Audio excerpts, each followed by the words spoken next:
Spanish interpreter and the Chinese interpreter speak, then they'll be able to see the interpretation. Okay, so that will come up at the bottom of your screen where chat down there, and choose English if that's, choose your language, English, Spanish, Cantonese. Okay, so. Elena, yes, if I may, I think we need to let the interpreters yes, talk right now. Yes, go. Okay. Laura.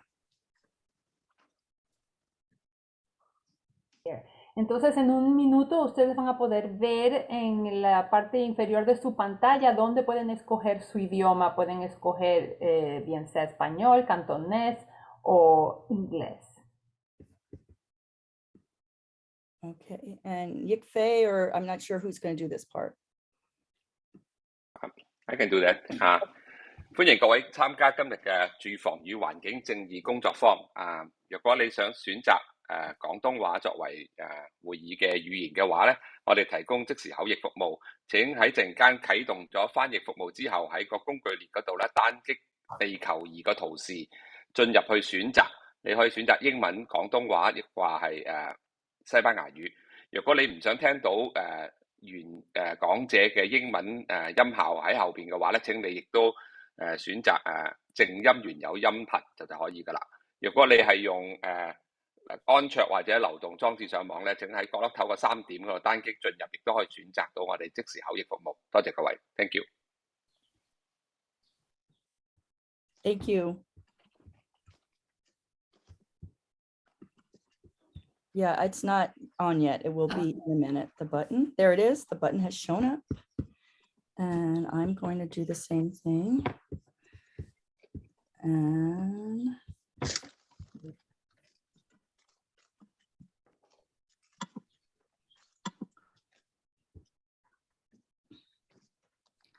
I'm ready to start whenever here we are. So we're starting a little late. The interpreters, we made it through. I hope everyone is hearing me and hearing the language they need. Great. So thank you for coming. That goes in cardboard. Cardboard. Uh-oh. Whoever's not muted should mute. There we go. Mute if you are not speaking. And we all have access to the chat. Oh, folks saw that. But so thank you for coming today. This is a very important meeting. Folks that have been working in these fields for years, decades. So we're gonna get started very quickly. I'll give a brief intro of who we are, why we are here. Margaretta Lin is going to lead us in a housing conversation. Needa Bee in a conversation around unhoused and homelessness. Environmental justice, Miss Margaret Gordon is going to lead us. And then we're going to have some time to have questions as a large group and also as smaller groups. So I think that's that part of the intro, and we are going to record it all so folks can go back and send it to folks that need to see it that weren't here. And we're going to do this all again tomorrow morning as well. So next slide, please.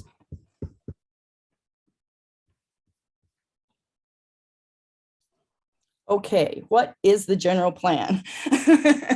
And just very briefly, because we're late, this is going to be a blueprint for how the city gets what Oakland looks like in the year 2045. It's by no means policy, but it's a blueprint. And if we build up enough folks that have put their input into this, then it's up to all of us to hold the city accountable to that and make sure that actual policies come from it. So just an example around long-term land, the kind of things that this plan could do is reduce collisions. A lot of folks were talking about cars. I think cars are a weapon.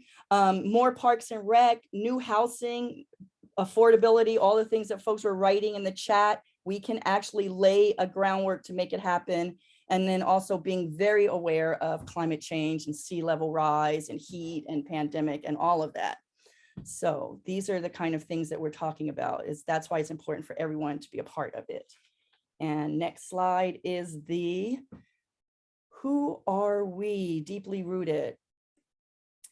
So what we are, and there's folks from the kind of admin deeply rooted team here, Just Cities, Urban Strategies, and Eastside Arts Alliance. But we're also partnered, part of the deeply rooted partnership are folks that are in what we identify loosely here as Oakland's cultural hubs, and really looking at the cultural hubs of color, identifying folks that have not been previously major voices in the city planning process, but to go to these hubs where folks are already gathering and really engage folks, give them the information that's coming from the technical providers, give them historical information, get their information, because that's the most important part, and then have a way that we're continuing to build relationship and stay in contact with folks. So if you look at the map, you can kind of see where along the flatland corridor there, House Full of Black Women in West Oakland, Black Arts Movement District in West Oakland Environmental Indicators Project in West Oakland. Urban Strategies Council is, again, an admin partner. The Malanga Arts Residents and Artists Group at the Malanga Cultural Center. Oakland Asian Cultural Center, amazing hub. The Village, which we have to identify that these are hubs in our neighborhoods, and folks that are living in these communities need to be a major part of deciding what happens next. Just Cities, our admin partner, Eastside Arts admin partner, Courage, working a lot with reentry folks, again, a cultural hub, and folks that need to have a voice in plans like this. Unity Council, dealing with events and activities around the Fruitvale Plaza. Allow community development, because a lot of times we leave out the Southeast Asian community, so we want to make sure they're represented. And then way out in Deep East Oakland, the Black Cultural Zone holding it down. So that is the deeply rooted partnership. And my last thing I want to say on the next slide is why we're doing this and why you all are tuned into this, and we hope that you encourage more and more. But we're trying to build a citywide vision with community priorities, meaning coming from the folks that are going to be most affected, and solutions. And we're driving policy on, I'm hearing someone, oh, there we go. We're driving policy on land use, environmental justice, housing, transportation for the next 2 to 3 decades. So this is big. And we're advancing commitment to a fair and just city, trying to undo past harms and address inequities. And I just want to say that that language comes from the City of Oakland. So those are the things that we have to hold the city accountable to. Undoing past harms, that's a big one. All of it is big. Okay, and we're building a foundation. We're building a movement actually with all of this work for ongoing engagement and holding the city accountable. So we're going to do our part to keep you all plugged in, but we really are trying to have folks go where they're interested in, plug in with the movement building groups that are connected with this, and just stay connected. We're actually building, it's a power building power. So that was my 3 minutes, and now we're going to dig into it. And Margaretta Lin is going to kick us off with housing, big issue. And thank you so much, Elena. Just a reminder to everyone that the interpreters are helping translate. So if we can slow down and give pauses in between our statements, I think this will help. Thank you so much. Yeah, thank you, Melody. I do talk too fast. I'll work on it for tomorrow. Okay, Margaretta, you are on. Thank you, Elena and Melody. Next slide, please. So as Elena said, we're here to help support and advance the Oakland movement for planning justice. And an important starting place is community education, which is why we're spending time providing the important data, evidence, and other information to folks today, tomorrow, and future gatherings. There's a lot of information.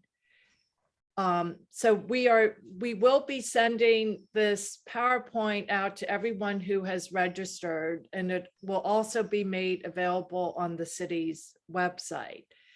And if anyone is interested in talking with me about my presentation, I would encourage you to email me, and my information is here on the slides.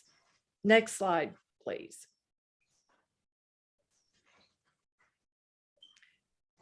So this thing called the Oakland housing element, what is the housing element and why does it matter for residents? Well, it's a state of California requirement for all local and county jurisdictions in California. And it's a planning document that ends up being about 600 pages long. So it's very complicated, complex, and really is responding to the requirements from the state. However, we see this opportunity as the city of Oakland is engaging in the planning process for the housing element as a way to really, as Elena said, drive community education and engagement. And we get to do things like take the values and the work of Oakland community groups and residents over time and integrate all that wonderful work into these official planning documents for the city and for the state. So for example, a number of folks in Oakland have been working for years with the city and the Alameda County Public Health Department on the creation of what's called healthy development guidelines. What are the standards for development in Oakland that will advance racial equity, will advance health for all residents, especially folks who've been excluded and left behind? We get to incorporate those principles into the city's planning documents, including this thing called the housing element. We get to really envision what housing as a human right would look like in very concrete ways as well. Next slide, please.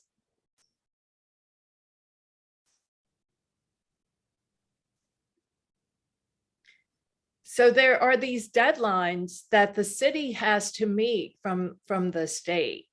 And so it's a very ambitious timeline and can create some stress among residents in terms of like, I'm only hearing about this right now. I don't have the ability to read 400 pages and give feedback on those things. And we want to just acknowledge that there's a difference between what the state needs from a bureaucratic and regulatory standpoint and what the city can do in its powers as city government representing all of Oakland. And so while there's a requirement of a public review draft of the housing element, which is on May 1st, and that there's a 30-day review period for public comments, and then the draft documents goes to the state for their 90-day review. Again, these time periods are all dictated by the state, and then another public review period after that. The work of hearing from residents about your priorities for housing and your ideas for solutions will not end when the city gives the final document to the state.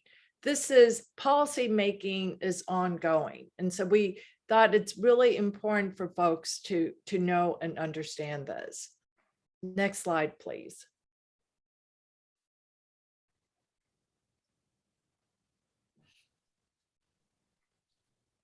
So the housing elements for all the local and county jurisdictions in California translate into this thing called regional housing needs allocation. And so it's each city's fair share of housing that new housing development that needs to get met, broken down by levels of affordability, starting with very low income housing, going to above moderate income or market rate housing.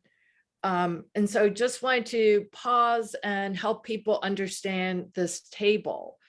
In the first column where it says 2015 to 2023 RHNA goals, those numbers are the numbers for the specific housing that Oakland was responsible for producing during the years 2015 to 2023.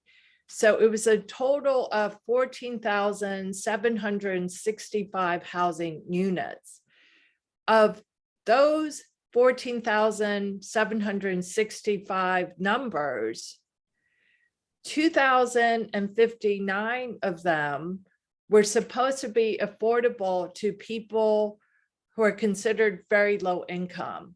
And that means people making a household that earns below $62,800 during that time period. Okay. And in contrast with, out of that 14,765 number, 7,816 of those were required for above moderate income housing. So what it actually, so that was the original goal created by the state. So what actually transpired in Oakland during that time period? Well, the city permitted 16,769 housing units during that time period. So the city overall exceeded its original goals.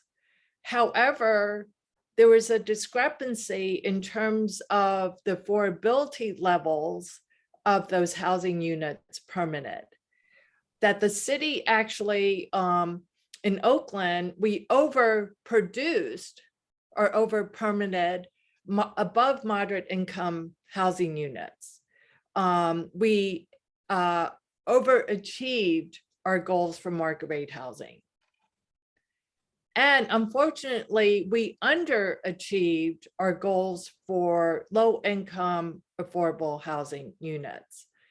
The next set of information in the table are the actual units that were built. So housing projects need to receive city permits first before they can be constructed, and then built, right? And then the last column are the numbers for the city's new housing production goals for this new cycle. Next slide, please.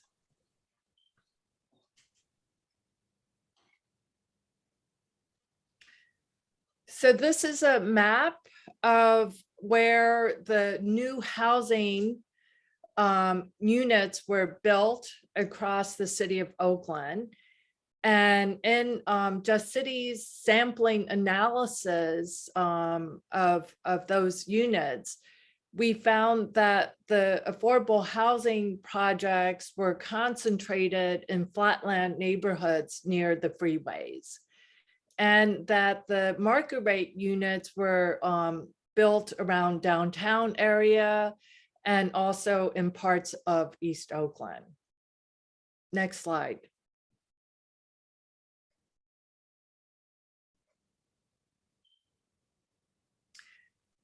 So this table is a breakdown of the city's new housing production goals, which actually more than double from the last cycle. So now Oakland from 2023 to 2031 is responsible for producing 26,251 new housing units, which is a 78% increase. Next slide.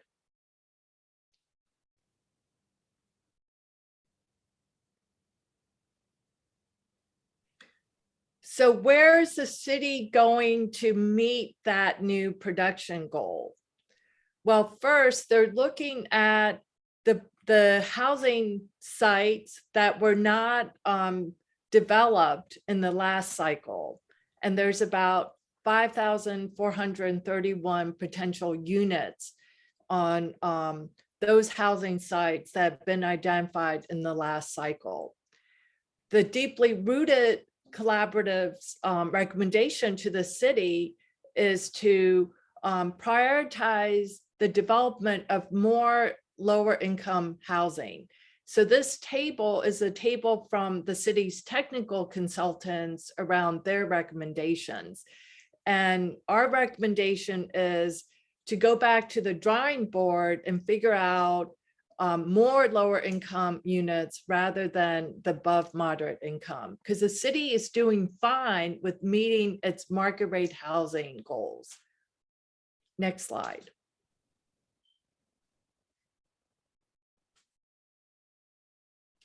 The second place where the city is intending to meet its new housing production goals are the identification of new housing sites, which it believes can accommodate close to 17,000 new housing units.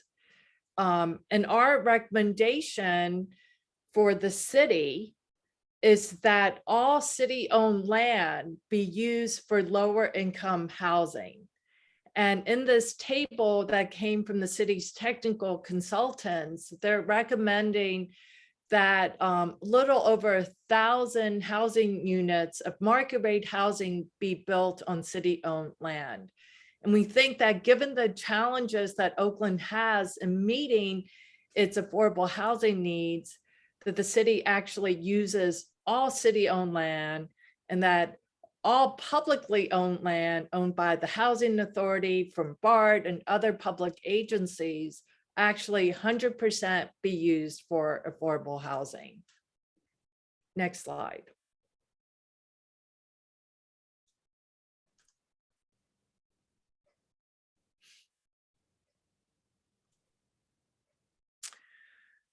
So over the years, we have heard from residents about their priority housing needs, and we don't need to reinvent the wheel.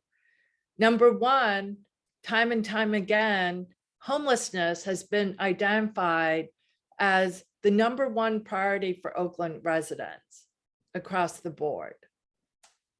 Second, concerns around affordability of current housing stock. Number three, the displacement and racialized displacement of longtime lower income residents of color. And last, that with the aging housing stock in Oakland, there are a lot of problems with mold in housing, with lead paint and other issues of blight. Next slide.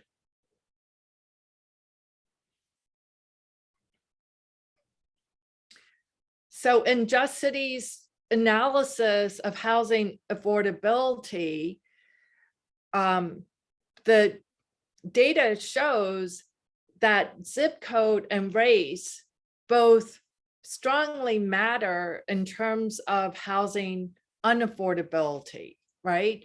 So while 99% of Oakland residents struggle to be able to afford their housing costs, some people have it worse off.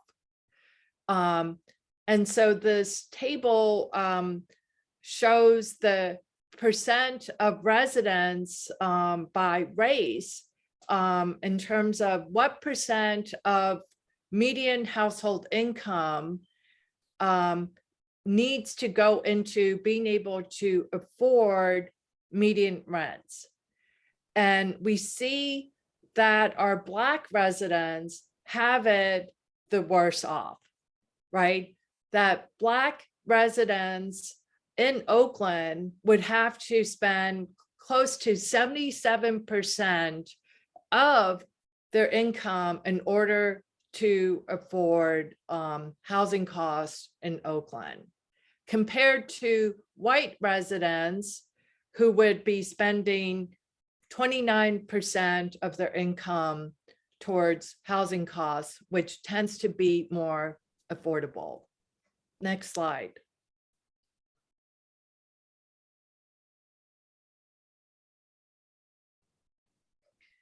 So this is the major driver driving racialized displacement in Oakland: housing unaffordability. And it has only gotten worse over time. In 2011, Black Oakland residents were paying 43% of their income towards median housing costs. In 2018, it jumped up to 77%.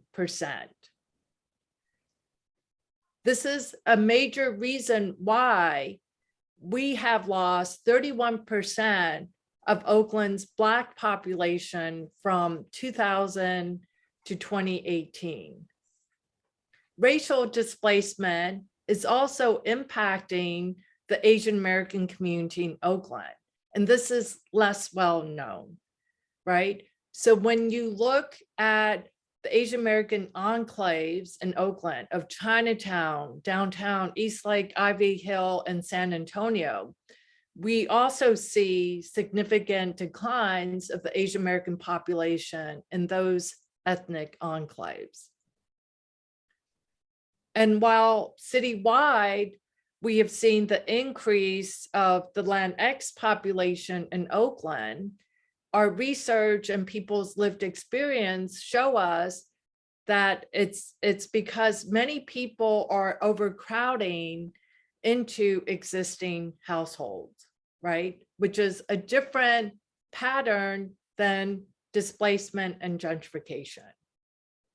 Next slide.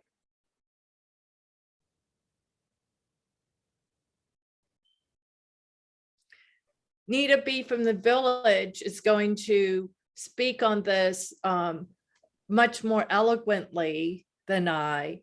But this is a map of the concentrations of homeless encampments in Oakland.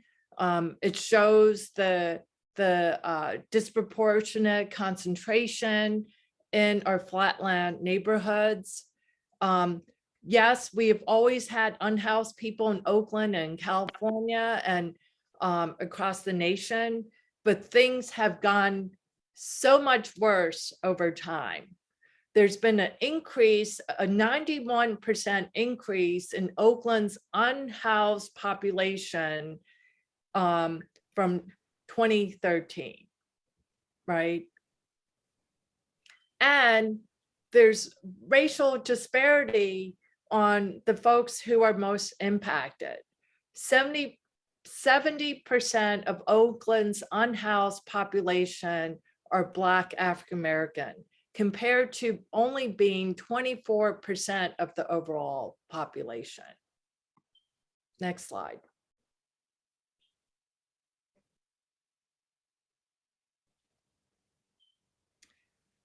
We also see a geographic and a racial disparity in terms of who has to deal with blighted housing conditions,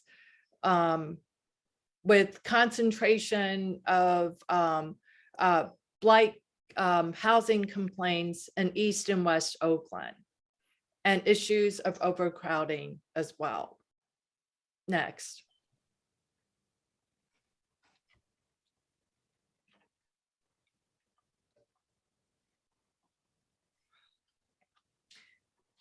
So there are causes for these problems, and I want to just highlight that the causes are all intentional, human-made public policy choices. And I say that not to make us cynical or depressed, but to know that because it was man-made, we can then change as human beings, we can change the conditions moving forward, right? So it's not only the history of racial housing covenants and redlining that discriminated against people of color.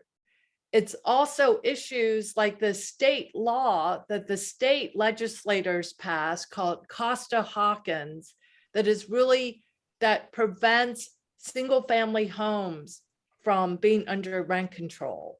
That when a unit becomes vacant, the rent levels can be reset to market. And this is a major structural policy reason why there's now a landlord incentive to evict lower income tenants so that higher income tenants can come in, right? There was an intentional design from a previous mayor of Oakland, Jerry Brown, to build 10,000 new housing units or market rate housing to attract San Francisco tech workers to come and live in Oakland. All of this was intentional public policy design. And we believe and we know that we can do differently. And we have the opportunity with this new planning process on Oakland's new housing element. Next.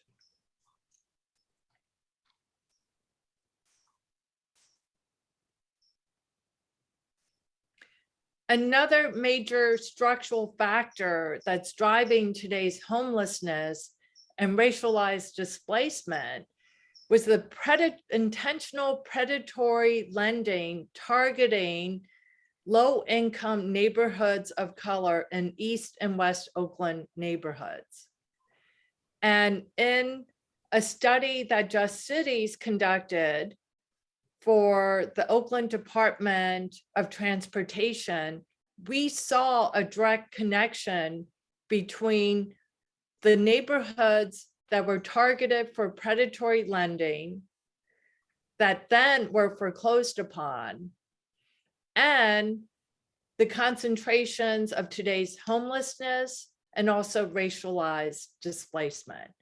There's a direct connection between these two issues. Next.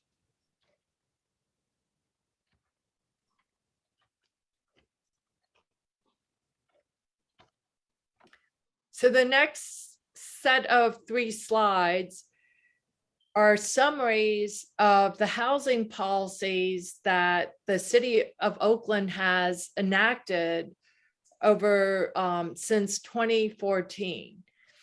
And they focus in strategies to prevent tenant displacement and to prevent homeowner displacement, as well as strategies to build new affordable housing.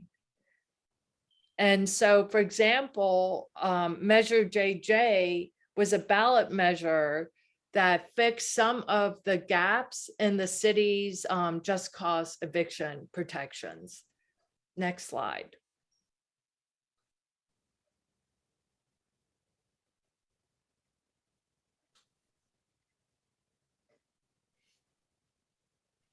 And through a county housing bond measure, Measure A1, and a City of Oakland local bond measure, Measure KK, unprecedented new monies came to Oakland to build new affordable housing. So the county measure was 580 million spread throughout the county, but Oakland got a sizable chunk of those funds. And then the Oakland Measure KK portion for affordable housing was $100 million. Next.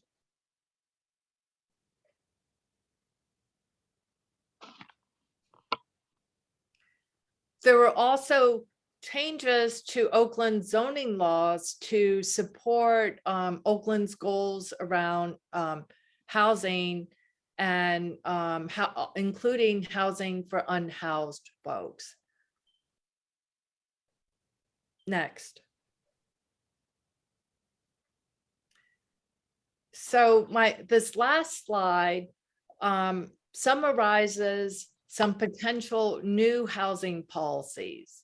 There are policies that the city council members and city departments are currently working on, such as a law to require landlords to give first right of purchase to tenants or to community-based organizations.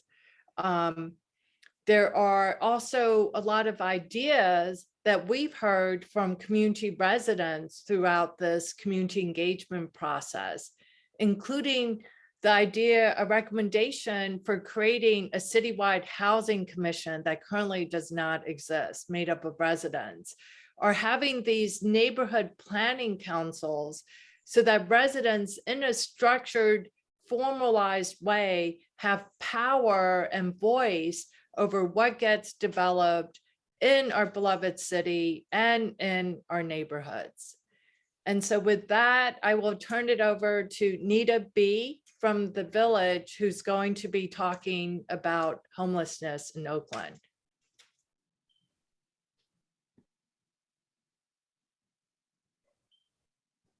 Greetings, everybody. Can everyone hear me okay? I'm having a little bit of technical difficulty on this end. You guys can hear me? All right. Good morning, and thank you for joining us. My name's Needa with the Village. And yeah, so this is going to be just a real quick overview, summary. And I've turned off my video because of the technical difficulties to make sure that I don't crash. But yeah, this will be a very quick overview of the city's homeless industrial complex. And so I just want to make sure that we're grounded in this conversation, that have an understanding that homelessness is actually as American as apple pie, so they say. It's part of this country's fabric. This country would not exist without the creation of homelessness. The very first homeless folks on this landmass were the Native Americans. And then that trajectory of placing profit or hoarding wealth at the detriment of human lives continued throughout this history, through the Jim Crow laws, through the Black codes, and through all the stuff that Margaretta had shared with us, and that that this is just based on this idea that profits are more valuable than people.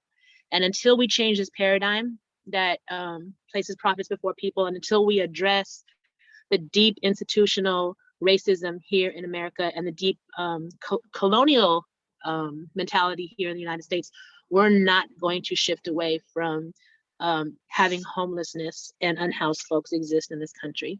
Can I get the next slide? And if you can let me know if it's switched, because I can't, my phone screen is tripping. Are we on the next slide? We're on the next slide. All right. Thank you. And again, I apologize for the technical difficulties. So there's a stereotype here in the United States that all homeless people suffer with mental health conditions and all homeless people are drug addicts. But we need to understand that those stereotypes are actually grounded in what happened in the 1980s under the Reagan administration. Reagan closed all public mental health facilities. There was a time in this country that there was a very strong public mental health program that included housing folks who could no longer take care of themselves, or whose families could no longer take care of them. And that ended in the 80s, and every public mental health facility was shut down. And where did those folks end up? On the streets. And during that same time, we had folks who had been returning from the Vietnam War, or who had become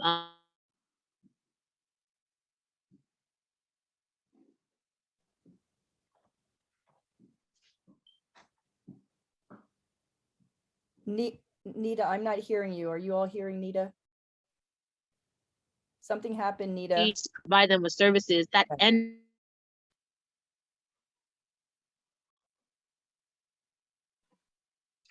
Needa Bee, can you hear me?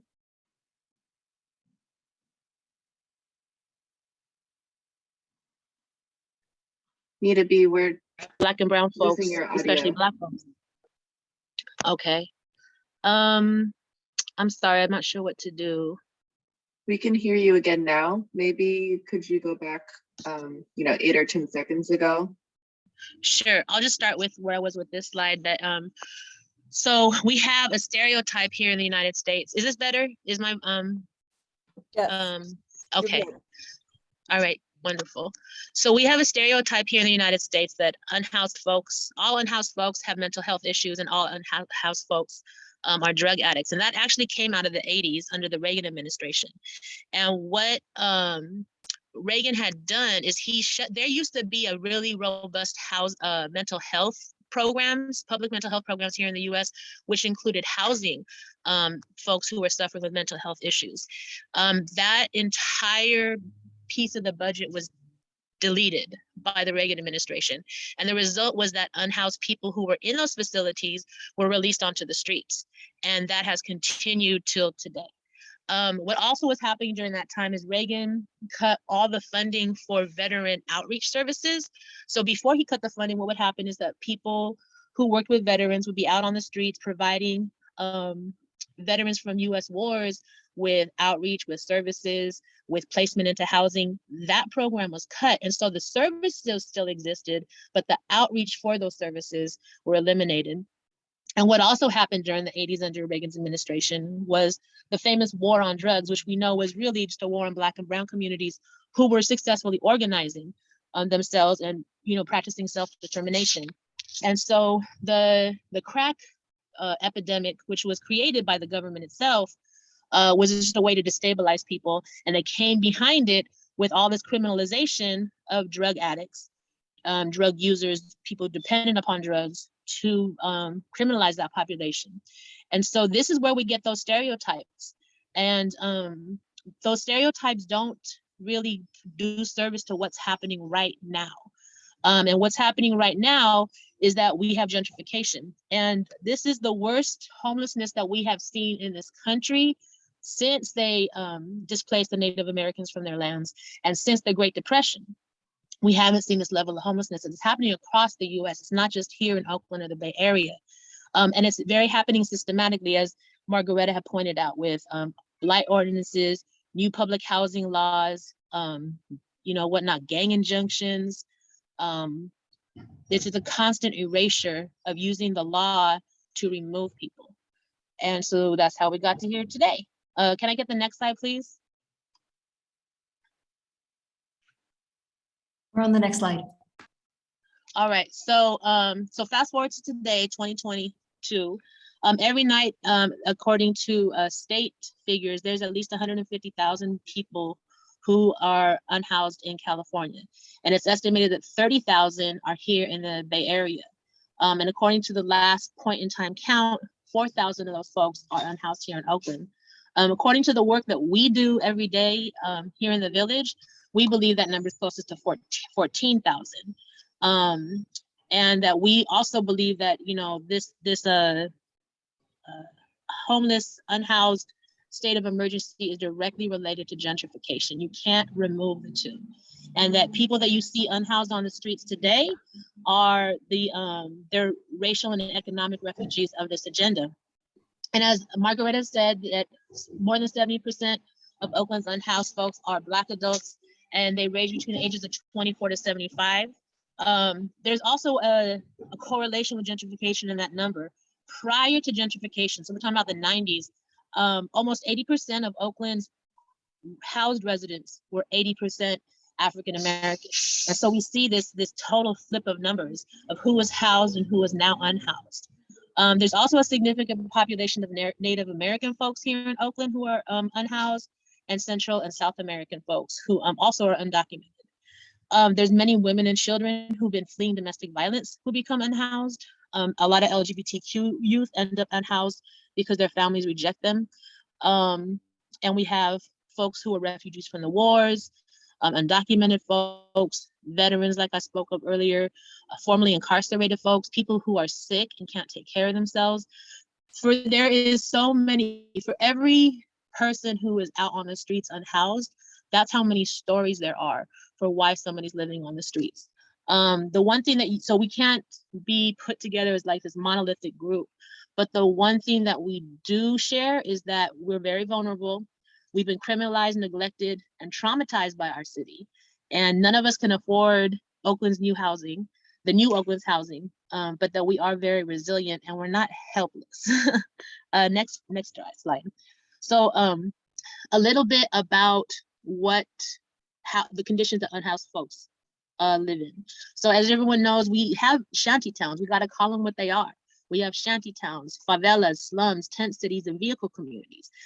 There's also folks who are living in city interventions like the tough sheds, the pallet homes, the city's RV communities or safe parks, and hotels. Yes, I'm sorry, I'll slow down a bit for the interpreters. But the public view of unhoused folks, which I just listed, is literally the tip of the iceberg. That's not the majority of who's unhoused, believe it or not. The majority of people who are unhoused are invisible. It's people who live in isolation, people who live hidden under freeways where you can't see them. And a lot of unhoused folks in Oakland are nomadic. They sleep during the day or take the bus at night and sleep all night on the buses, couch surf, jump around from homeless shelters. And that invisible part of Oakland's unhoused community is what makes up the majority of Oakland's unhoused. Can I get the next slide, please?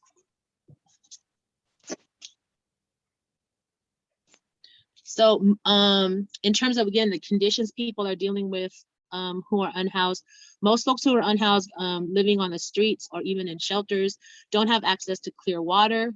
Even living in the city's interventions, the tough sheds, the cabins, whatnot, people do not have access to clean water.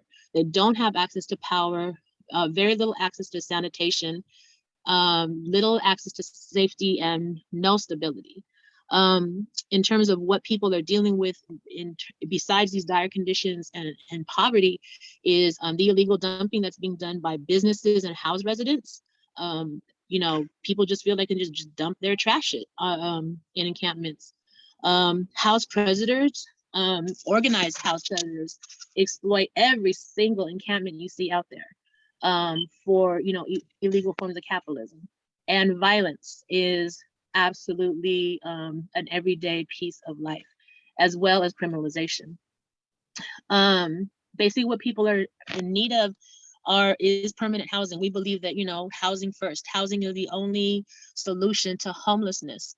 We know that people do need mental health services, even though that stereotype that everyone who's unhoused has mental health issues is just a stereotype. The reality is yeah, people suffer with mental health issues, and the longer you're out here on the streets, the more vulnerable you are to get mental health issues, just to cope or just deal with the stresses of living out here.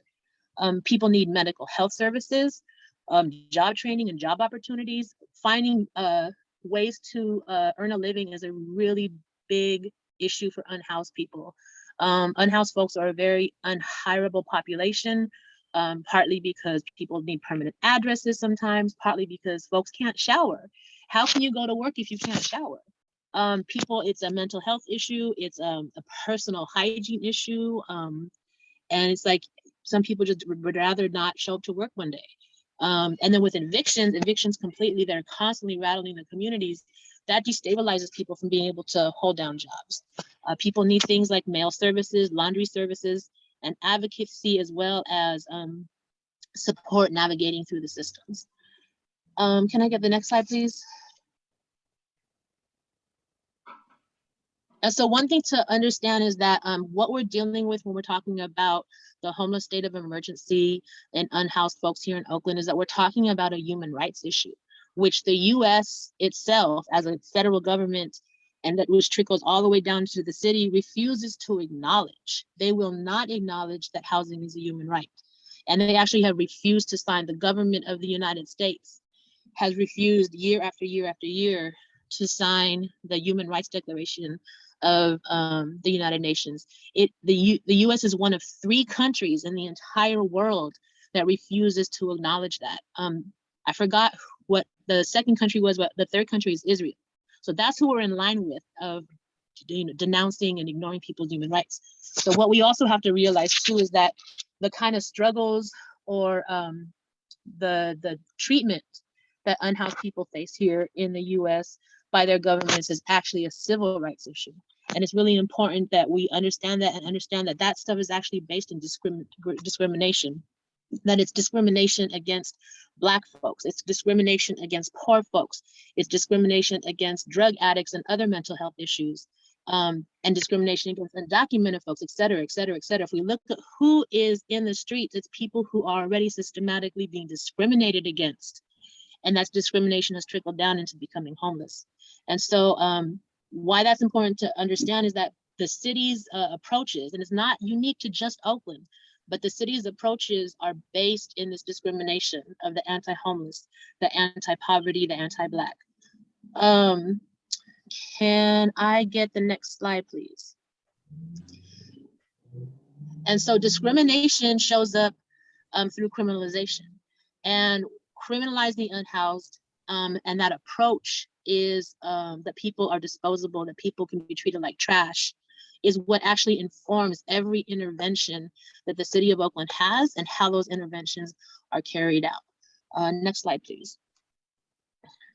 So what does it mean to criminalize an entire population of some of the most vulnerable and marginalized people? Well, unhoused folks are already criminalized from what I've just said, but a lot of unhoused folks actually have been in and out of prison. And a lot of folks are on paperwork, parole, probation, whatnot. And so that makes it very difficult for folks to stand up and fight and speak for their rights when the police showed up. Because if you're on paperwork and the police shows up and they're trying to evict you, you can't tell them no, they'll take you and you could get your third strike. You can get a mandatory minimum. What else does criminalizing homeless people do? It just adds trauma upon trauma upon trauma. It informs all the policies and practices, like I said, that the city does. It informs how unhoused people are treated. It informs the quality of the intervention. If you're dealing with a population that's already been dismissed and has been deemed as disposable, or deemed as, second class, then you're not going to give them the best of what they need. You're going to give them the bare minimum. And a lot of that is not going to be really even the bare minimum. It's going to be based on what you think a criminal deserves.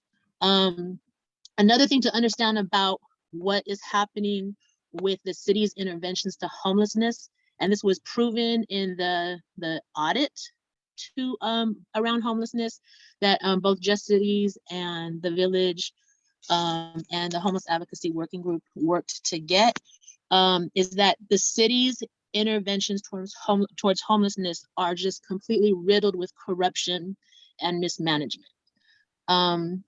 Next slide, please. So the city's homeless intervention policy that was passed in last year, fall of last year, is called the Encampment Management Policy. And all that really did was solidify the questionable practices that the city was already doing. But it also, it makes a lot of promises that the city is not practically capable of even offering. The important thing to know about the encampment management policy is that it is grounded in the belief that evictions of unhoused communities are inevitable. The city does not believe, as the United Nations believes, that unhoused people have the right to be where they are if there is nothing else being offered. That if people don't have anywhere to go, that they should be allowed to be where they're at. And that the city needs to be supporting people where they're at, rather than shuffling around from place to place to place. The encampment and management policy of the city actually classifies curbside communities as illegal, and police are used in mass at every single cleanup and eviction operation. And we're in the era of defund the police, so it's very crazy that a major portion of the city's homeless intervention budget goes to OPD. And that's something that needs to be questioned and also shifted. That money could be, we believe that money could be used in better ways. I don't know if anyone here has been to an actual eviction of an unhoused community. It is so traumatic. It is so violent, unnecessarily violent, and absolutely undignified. According to this encampment management policy, the city cannot move or remove any curbside resident unless adequate alternative shelter or housing has been provided. The reality is that the city never offers adequate alternative shelter to unhoused folks unless we have media present and lawyers present and housed public advocates present. Only then will the city attempt to pretend like they're going to house people. And usually what they do is they promise, okay, we'll house folks just to appease everyone. And then as soon as the media leaves and the lawyers leave and the house folks leave, that promise is thrown out the window. And on a practical level, the city does not have a plan or a clear budget or a pathway to actually provide that offer of adequate alternative shelter to be offered at the time prior to an eviction. The city also claims that it doesn't throw anyone's property away. The city claims that everybody's property at every eviction is inventoried, what they call it a bag and tag, that it's inventoried, that it's properly bagged, and it's stored for free for up to 90 days at the cost of the city, and that the person whose property is has access to that. I am telling you that is a lie. That has never happened. What happens is entire encampments are bulldozed. RVs and vehicles that people live in are towed, and they're towed with the Auto Plus Tow company, which the city contracts for all of its tow needs, no matter what the intervention is, even if it's not dealing with unhoused folks. It's like, you know, giving people tickets and people have too many tickets and get a boot. Whatever it is, Auto Plus Tow is the company the city contracts with. And when they come for unhoused communities, they are so juiced because by law, when you get your vehicle towed in the state of California, you have 30 days to actually come back and claim your vehicle. But when the Auto Plus Tow company is working on an encampment closure or an encampment eviction, they get so juiced, they tow everyone's vehicle. Rarely do people get their vehicles back because within 1 to 2 to 3 days, those vehicles have been ran through. They've any property in there has been mysteriously disappeared, and many times the vehicles have been chop shopped. That's something that, you know, my family and ourselves have actually experienced, that we were able to try to get our vehicle back 3 days after it was towed, and it was chop shopped. There was no more engine in that vehicle. The catalytic converter was gone. The muffler was gone. And so this is a practice that happens every single time a vehicle that someone lives in is towed. Besides actual people's, you know, vehicles or tents or you know, self-build shelters, people also lose critical gear for survival. That could be everything from like jugs that carry your water to your sleeping bag to whatever you're using for a source of heat or a source of light. Things that you use to be able to defecate properly in a hygienic way. Important documents are get taken, like people's IDs. This is all against the law, mind you, but this happens all the time. Irreplaceable items. I know of at least 3 or 4 instances where an unhoused person had the ashes of a loved one, and those ashes were thrown out by the city. Things that people need for employment are thrown away. I know of several people who lost their jobs because the city threw away their work uniform. And because they couldn't tell their job they were homeless, their jobs fired them. Or people lost their badges for work and got fired because they lost their badges for work. I mean, the kind of trauma and, you know, constant setback and oppression that unhoused people meet out of the city's interventions is unbelievable. And then, like I said earlier, because there's a huge police presence for an already criminalized population who mostly are on paperwork, it totally keeps people from speaking up. What does happen, because the city claims it doesn't arrest people, is that anybody who does speak up, who doesn't have a record, people who don't have records tend to speak up. And so those of us who don't have records who speak up, we end up getting detained during the eviction. The second we speak up to protest what's happening, we get detained, put into a police car, and we are released when the eviction is over. That's more funds, and that's also unnecessary use of the police during a supposed, what the city calls, you know, their interventions compassionate and humane. Can I see the next slide? Keep it on this slide. This is it. So again, what the encampment management policy is also doing is that it's attempting to remove everybody from the public view and move all unhoused people into remote lands, like up against Wood Street. Wood Street was a vibrant unhoused community in 2014, 15, 16. They had 40 people living there.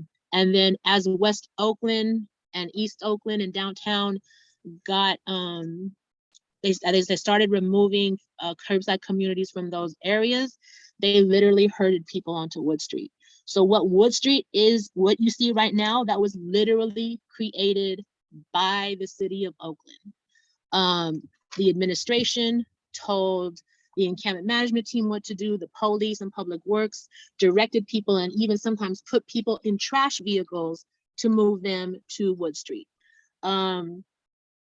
And another area that they're trying to push people to be in, out of sight, out of mind, is behind the Oakland airport. This is all, laid out in the mapping of the encampment management policy. And so the idea is that as people see these, or I believe the reasoning behind this, behind the city's approach, is that once people start seeing curbside communities disappear, there is an assumption, oh, the city's doing something. No, all the city is doing is pushing people out of the public's view, and the conditions in the communities are not improving and people are not getting permanently housed. The city also claims that it doesn't tow vehicles of people who live in their vehicles, and that is a blatant lie. What the city does is the city refuses to acknowledge that people who live in vehicles are actually unhoused. It treats people who live in vehicles as people who are violating vehicle ordinances. Like, you've parked here for more than 72 hours, we're gonna tow your car. You don't have registration, we're gonna tow your car. Your car doesn't work anymore, so it must be abandoned, we're gonna tow your car. In fact, yesterday alone, more than 100 RVs and campers were towed from around Oakland, California, and the city literally left hundreds of families and hundreds of households on the streets of Oakland. Some of these people who got their vehicles taken yesterday, 2 pregnant women were left on the side of the street. Families, intergenerational families living in RVs were left on the side of the street. This just happened yesterday. We know that at least 7 people have been, 7 deaths have been documented due to the city's practice of just leaving people on the streets. And then let's go to the next slide. I'm gonna try to speed it up so I can get to the end of it, but I really want to encourage people to check out the audit that happened. Just so you guys know, $1,500 per hour is spent on evictions in Oakland. More than $12 million were spent in 2 years alone, 2018 to 2020, $12 million on evicting people. And that included 500 closures, reclosures, because what happens is when people get evicted, in a couple of days, they come right back to the spot they got evicted in. And so the city comes back and evicts them again. And again, people are not being placed in permanent places. Next slide.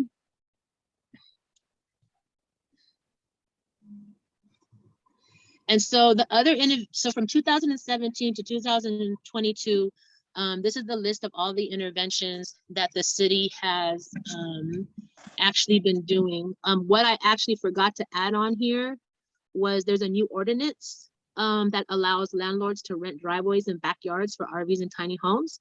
There's also this new policy around alternative dwelling units, which are like in-law units in people's backyards. And currently, the city is proposing to push forward an ordinance to ban quote unquote oversized vehicles. So in California's vernacular code, there are oversized vehicles and there are recreational vehicles. RVs and campers are recreational vehicles, and like big rigs, construction vehicles, FedEx trucks, stuff like that, those are oversized vehicles.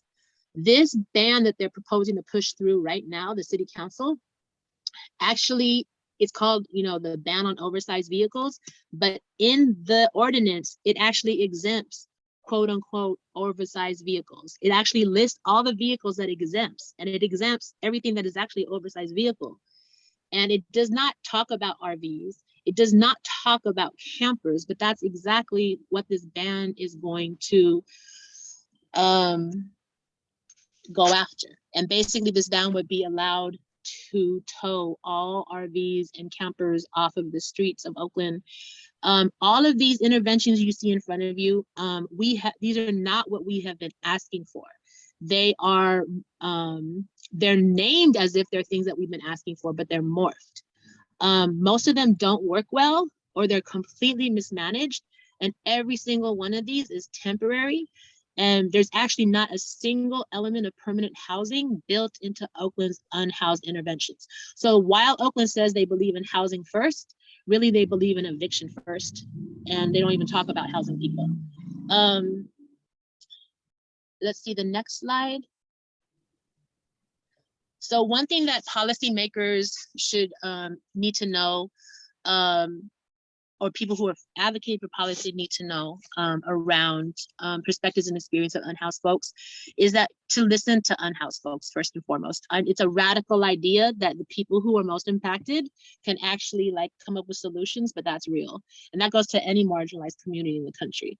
That unhoused folks are not inherently criminal, nor inherently helpless. And so that intervention of like criminalizing people and making curbside communities deemed illegal needs to just be removed. That we're not a monolithic group, that as for as many reasons as why there are people who end up unhoused, that's how many different kinds of interventions there needs to be. That homelessness is not a crime, and that drug addiction or any kind of mental health crisis is not a crime. And just to be clear that here at the Village, we don't think, we view drug addiction as a mental health issue, not as a criminal issue. And that what the kinds of policies that we actually really do need, we need a moratorium on gentrification. This model does not work for us. We need another way to develop, and it needs to be a development model that's rooted not in the displacement of the existing folks here, of the poor, of the working class, of the BIPOC community, but actually rooted in investing in communities that have been historically marginalized and neglected. We need to also mandate percentages in the inclusionary housing clauses, and we should not be allowing developers to opt out. Them paying, first we know that them paying, what I think it's like whatever couple thousand they have to pay just to opt out to not build affordable housing is peanuts to them, number one. And number two, we also know that all those inclusionary fees that developers have been paying for the city of Oakland have just been sitting there unused. So it's like, what's the point of like charging developers to not build affordable or deeply affordable housing and then collecting those fees, and the fees just sit there? What we also need to do, and this is on a federal level, is we need to revamp the HUD affordability formula. That formula no longer works. It moves as the cost of housing increases, which is why now public housing or affordable housing is really for the middle class. It's no longer for the poor. We need to be looking specifically at housing for folks that are 30% or below the market rate. We also need to be reinvesting in expanding the public housing and subsidized housing here in Oakland. We need to also adopt an accommodation now or a housing now policy. And then in terms of with the settlements that exist on the streets, that they're co-governed, that they're not policed and then controlled, but that the city actually works in partnership with the folks who have actually asserted their right to house themselves because the city has failed them. We need to upgrade and fix the shelter bed system. The city is trying to invest and invest over and over and over again and build thousands of more shelter beds, which again is temporary, but the shelter bed system is broken. Most people don't use it, and there's so many reasons why people don't use it, but that system needs to be revisited if they're going to invest in it. It needs to be improved, and then permanent housing needs to be attached to it to move people out of those beds and into housing. Vehicle dwellers and vehicle communities need to be addressed and approached as unhoused residents, and the same kinds of and better interventions need to be provided. And folks who live in their vehicles need to be treated as unhoused folks and not as vehicle offenders. And then we need to create this has been an ongoing issue. We need to create and enforce a public land policy that actually serves the needs of Oakland residents who have been marginalized, displaced, and pushed aside. by the past 22 years of gentrification. And we need to, the government, our city hall, our city council needs to stop acting like real estate agents who are selling our public resources to the highest bidder. And that's it. That's what I got.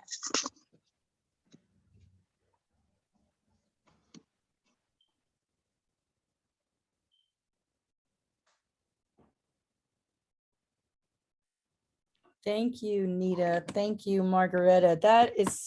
This information is invaluable. I'm so glad that we'll be able to reference all of this. But I'm going to let Margaretta, because we're running to our deadline of ending at 10:30, to let y'all know what's next. So unfortunately, we ran out of time for Miss Margaret's presentation on environmental justice, and she'll be going first tomorrow morning at our next workshop, which is at 9 o'clock. So for folks who are interested, and it's a must witness Miss Margaret talking about the causes, the conditions, the solutions around environmental injustice in Oakland. Please join us for that. I think, Elena, we have maybe a few minutes to, let's hear from one person if you want to take someone from chat. Can I add something real quick? Yes. I'd like to make a recommendation that the homeless presentation be set aside as a one workshop, because it's so much in depth and comprehensive information that we have not been orientated or educated about. That needs to me to be just a separate workshop by itself going forward. Thank you, Ms. Margaret. Yes, there's a lot of information in there, and I agree with you. I think the environmental justice should be separate. I think what the stuff Margaretta was saying should be separate. So it's just a challenge to kind of continue to gather folks. But this is a longish process that we're going to be in. So I hope that folks plug in to, you'll be plugged in because we have folks' emails, and plug into the things that we're doing out at these community gatherings. We're going to have a porch chat on April 23rd in West Oakland, where folks are just going to kind of gather in a circle and talk about some of this stuff. So we want to have as much of this data available for folks at those events too. And I just see that there was a question in the chat that this was designed to be an exact repeat each day, but because we ran over time, it's changing a little bit. But we only have 3 minutes left, but if someone has a burning question and wants to raise their hand to get that out there, we'll do that. I just want to remind folks how Needa Bee started her presentation about we have to stop valuing profits over people. And if you trace almost every policy decision back, those are the questions we have to be asking. Naru has his hand up. Go. Well, I just wanted to know if the link we use today will work tomorrow so we could see the other part of the presentation, or do we need another type of Zoom link? I rely on my more proficient tech people to say that. I'm pretty sure you need another link. Is that true, Diana? Yeah, there is another link. I can send you the registration. Is that, can you put it in the chat for tomorrow's? Is that Yes. possible? Okay, all right. Okay. Thank you. That was an easy peasy question. Anybody have a much harder question for us? There was a lot of hard questions in the chat. Talking about municipal reparations. This is the time when reparations are being discussed. So it's good to have that there. There were questions about zoning and land use. That is there a designation that equals affordable workforce housing? Maybe Margaretta can answer that, and then I'll call on Liana after. Well, their number, this is not a short response. Yes to considering municipal reparations, and actually the city of Berkeley is going through its own process right now to address historic racial discrimination. And that's something that Oakland can and also should be doing. I'm sorry, Elena, what was the other one? The question was about zoning. Is there a designation that says that this will be affordable workforce housing, like a zoning designation that could call that out? Well, so something really interesting happening in the Bronx. There's a city council member who's determined to make sure that anything that gets built in that district are only housing units that the current residents can afford. Right. And so then this gets into some legal complications around fair housing discrimination. There are all sorts of stuff that I think in collaboration with the city attorney's office, we can figure out how to do those things so that you're using the city's land use powers to prevent displacement, to prevent homelessness, because of the central nature of those elements to public health. And the city has really amazing land use powers when it comes to public health and safety. So it is 10:30, but Liana had her hand up, so I just want to see if that can be a. Thank you, Elena, and thank you, Margaretta and Needa, for those excellent presentations. My question kind of echoes the one that Ali wrote in the chat. At the end of Needa's presentation, she had a list of policy recommendations that the village and others have been advocating. My question is, to what extent will these types of policy recommendations be incorporated into the general plan and the housing element, and like who's making those decisions about what's actually codified in those plans? So Liana, the deeply rooted collaborative under our consulting agreement with the city, we will be providing the city planning staff with our recommendations. And I can't speak for the city anymore in terms of then what they're going to actually include into the housing element itself. And I know there, number of city staff here. I don't think they were planning on speaking today, but if Bill Gilchrist is still with us and you want to answer Liana's question, Bill. No, I'm fine to do that. And thank you, Margaretta. Yeah, and thank you, Ileana. There are going to be some elements in any of the policy lists that you have that will work at the level of the housing element by statute, what the housing element can do. Some of those elements, some of the items you're listing may be able to be in there. Others are more of a fine grain or program or a tactical aspect where they might be in a specific plan or even part of a project or policy. So one thing, and this is going to be very important for us to all understand going through this process, there's a lot of great ideas and responses coming through these exercises. Some of them land very squarely at the level of the housing element. Others we're going to have to ensure are captured at other levels where they're going to be appropriately implemented. So when we bring specific plans into different parts of the community, that's where some of these items are going to have to be caught. When we go into specific projects coming out of those plans, that's when these elements are going to have to be caught. And I think part of our duty is going to be to gather all of this, to keep this as a running list. And then as we put the housing element together, what is best nested there gets nested there.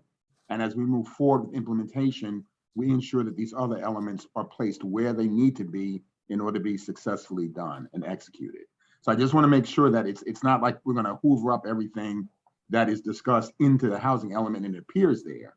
But what needs to be there will be in terms of its legal force of law, and then everything else that we have that makes sense in terms of implementation be put in the place where it's best done. Thank you, Bill. And that's Bill Gilchrist, who is the head of planning. So he's the person that is running a lot of this. And just so y'all know, the city is not separate from the people. The city are servants of the people, and the people have the power. So, you know, that's what it's going to take to keep all of this stuff moving forward. So Thank you, Elena. No, it's true, because this is going to have to be a partnership. I mean, there is accountability, but there's also responsibility all around the table. That's right. So thank you all for coming this morning, and hopefully some folks can come tomorrow morning as well. And if not, it's all going to be recorded and we're going to continue to do this. So keep your eyes out. Thank you. And I wanted to add a special thanks to our interpreters who joined us today to enable access for those of us who speak Cantonese and Spanish. Thank you so much for your dedication and keeping up with us and all of the good information. And I just want to shout out to Diana Benitez with Just Cities and Melody Chang with Eastside Arts for all their logistical support. This was especially with the simultaneous interpretation, a lot to handle. And Miss Margaret and Needa Bee for all your work in preparing for this presentation. And thank you all for being here and for your work for Oakland.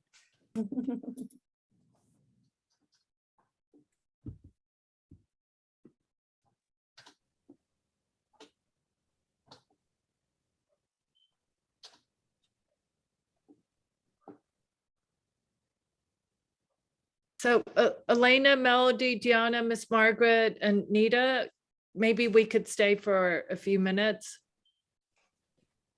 Yeah, and Melody, you can stop recording now.